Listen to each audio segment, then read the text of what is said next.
Hi, I'm Torchlig. This is Forest Evolution 2. I'm continuing to go off the cuff, by myself. No one to help me. I'm just underwater. I don't even have any life support in the form of, an air tank or anything. Just Mario, just here, breathing somehow. Well, maybe not breathing, although living. Perhaps there's a bit of Mario lore that says he doesn't need to breathe to live. Although that could be argued against, considering that in some of the 3D games, like for example Super Mario Galaxy, he does have a breath meter when he's underwater. Although, is it really a breath meter, or is it simply his life meter? Maybe that water is toxic to him.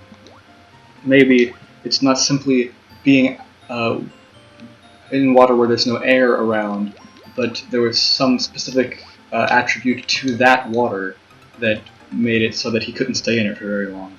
I don't know. It's a thing that could be argued on some sort of theory discussion show, maybe. I don't know. I have a channel where I could talk about something like that if I wanted to, although I honestly don't really care that much about why Mario can breathe underwater sometimes and he can't breathe underwater other times. Actually, that's not entirely true. It is an interesting topic. I think I've said before that I enjoy talking about Mario lore, even though it's basically non-existent. Like, the creators of Mario and Miyamoto himself, their purpose in making Mario games is to make them have fun gameplay. They don't focus on the story at all.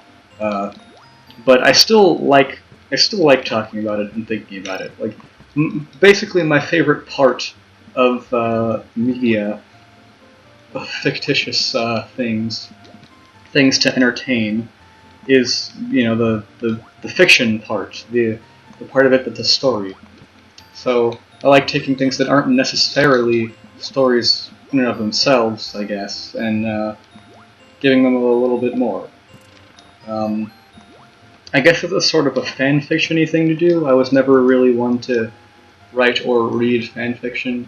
I don't have anything against fanfiction per se, but I like putting aside the time to read something, like just on my computer.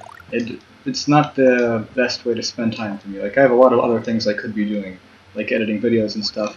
If I'm gonna read, I like reading physical books, and I like reading them when I'm out and away from my computer and everything. And let's see, that was the secret exit. Oh, which gets me to the Blue Switch Palace.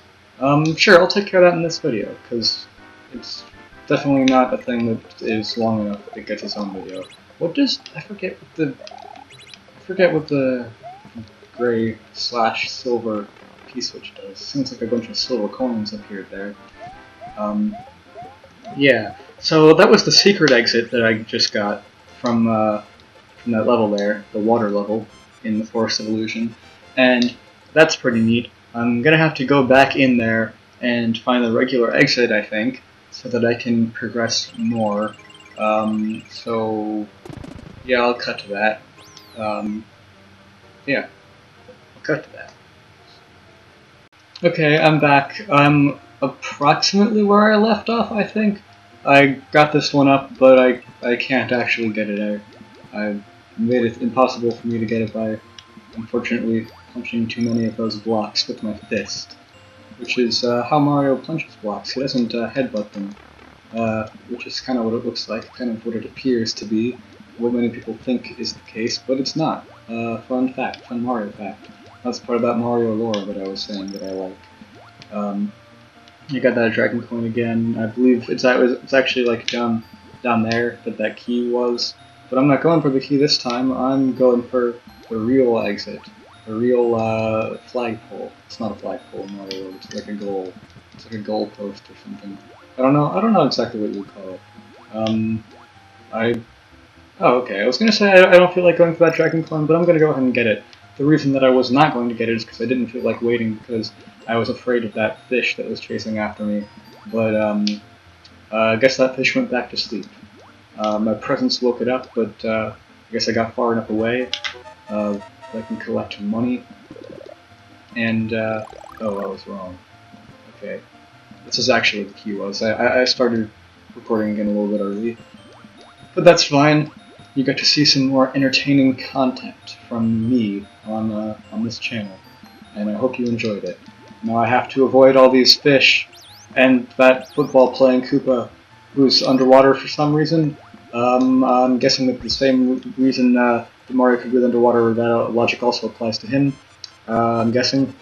Otherwise, he's drowning and is dead, and was moving around because he's a zombie brought to life by these fish, who have some sort of magic ability to bring things to life.